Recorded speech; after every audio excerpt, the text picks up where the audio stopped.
que la partie commence. Salut à tous, aujourd'hui on se retrouve pour du Tool of Lu de chez Hobby Japan. Momo, donc voilà, là c'est le Momo. Vous avez eu Momo en version Fring Bunny, maintenant nous l'avons en version, vous voyez, version un peu déesse danseuse. Voilà, c'est la première. Donc évidemment il y a toute la série des personnages Tool of Lu dans cette tenue là. La plus dure à choper c'est Yui Kotegawa qui est encore au Japon, j'ai réussi à l'avoir. Je sais plus si je l'ai acheté d'occasion ou neuf, parce que je sais que tu peux faire des enchères au Japon et les racheter à des japonais. Évidemment quand tu leur rachètes c'est quasiment du comme neuf, parce que ils font tellement attention là-bas, donc tu sais que même si la boîte est un petit peu cornée, ce qui peut arriver, ça malheureusement, tu as toujours, on va dire, une classification au niveau des étoiles, 4 étoiles, c'est que tout est nickel. Quand il y a la moitié, c'est-à-dire que c'est un petit peu abîmé, donc au moins c'est marqué l'état de la figurine, parce qu'elles sont contrôlées avant d'être mises en site sur le site, ou alors tu peux aussi aller à Akihabara, ils louent des petites des mini vitrines où ils mettent leurs figurines qui sont à vendre.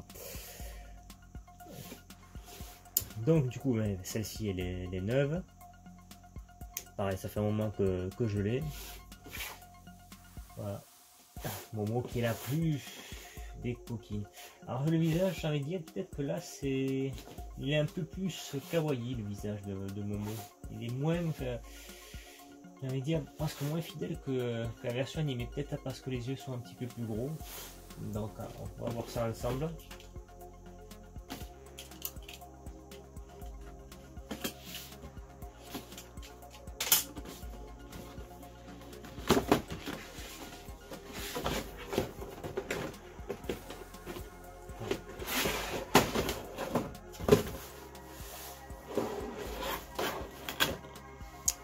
Donc voilà le personnage.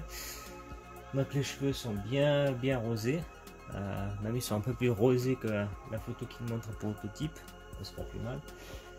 Mais oui, le visage, ça dépend peut-être de l'angle où on la met. Bon, allez, on va voir, jeter un petit coup d'œil.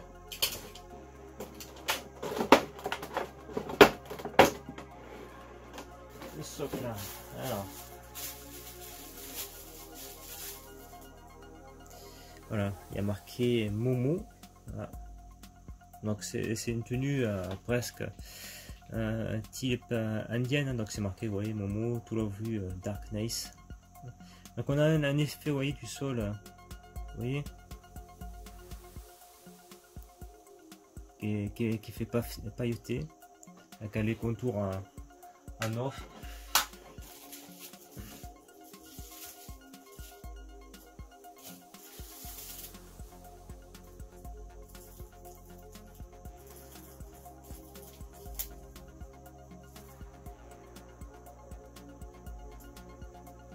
Alors, donc là on a le petit truc de la cheville qui s'est défait.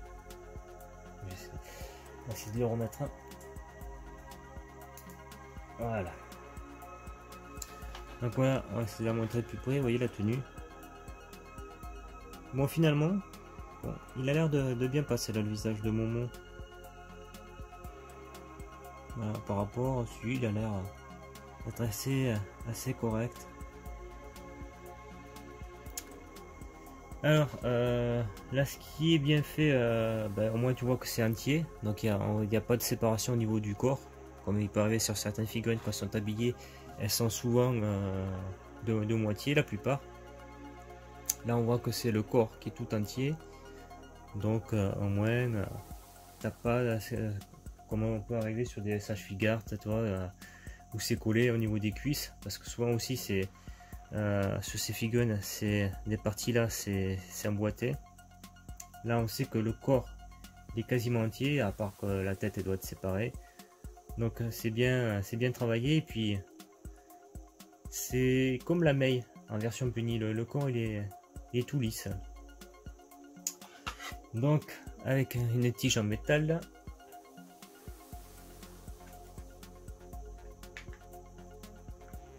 Alors, on va essayer de...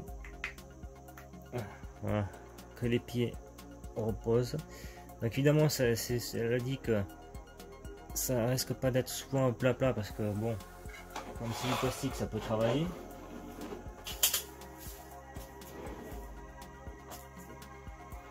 Il faut vraiment des plastiques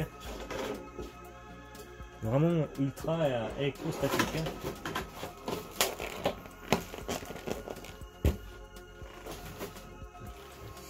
Donc pour la petite Momo, alors les conclusions, c'est qu'elle a l'air d'être bien réussie, donc il n'y a rien qui pourrait se penser aux petits défauts. On remet ça. La couleur, elle est bien faite, surtout au niveau des cheveux. Quand on part à la photo prototype, donc là on a un rose bien rose foncé vers le bas des cheveux, le dessus plus clair. Donc la petite Momo, elle est pas mal. Et ça fait sympa de voir des filles légèrement détenues, un peu type ça c'est vrai, ça ressemble un peu des types un peu arabes. Et c'est assez bien fait, ça leur va super bien quoi. T'as rien qui est trop vulgaire, t'as les petits tissus devant, les petites chaînes, on va dire les petites culottes courtes, on va dire, on peut appeler ça. Le doré, il a l'air d'être aussi, il y a deux versions de doré. Alors, on va vous montrer de plus près le doré. Vous avez un doré plus foncé ici, et celui-là, vous voyez, il est plus clair. Donc déjà, on a deux versions différentes. Là, c'est des espèces de, je pense, comme des colliers. Enfin, je pense que c'est plutôt des genres de perles. Le petit serre-tête dessus. Voilà. Sa petite queue, pareil. Non, ça a l'air d'être bien réussi. Voilà. Voilà, Momo, Sata Dididuc. Bon, c'est bien réussi. On verra quand j'aurai la côté Gawa. Je vais essayer de vous présenter à peu près tous les personnages qui sont sortis dans cette tenue là. Donc déjà je vais rechercher pour voir quel personnage est sorti. Si elles sont toutes sorties à ce jour, je sais qu'ils font des fois au fur et à mesure selon les années. Donc évidemment dans l'animé on ne la voit pas comme ça, Momo. Ça c'est clair et net, vous la verrez jamais dans cette tenue là. Elle n'apparaît pas comme ça. Ça peut être comme ils sortent les figurines, souvent d'illustration, ou alors voilà, ça peut être un autre truc, type promotion, voilà. Mais c'est sûr que dans l'animé, elle n'est pas comme ça, vous la verrez jamais dans cette tenue là, ainsi que les autres. On voit juste dans l'opening, comme je vous ai dit, en tenue de mariée ultra sexy avec le porte-jartel, c'est tout. Mais après, principalement la tenue de Momo, c'est soit sa tenue normale, petite robe noire et verte avec ses petites couettes, soit la tenue écolière, donc comme Yui côté Gawa que j'ai présenté, avec le chemisier, la petite jupette et tout. Voilà, c'est principalement les tenues principales de Momo. On va voir ce que donnent les autres personnages. Donc ça dépend. Bon, à Momo, c'est sûr que ça y va bien, puisqu'elle a le corps assez fin, donc elle a les bonnes proportions, donc ça met, on va dire, ses atouts en valeur, façon corps de féminité. Voilà, sa petite coupe mi-court qui va bien. Donc on va voir les autres. On passe aux photos de la sublime jolie Momo et on se dit à la prochaine pour de nouvelles aventures. Allez, porte-toi bien mon ami.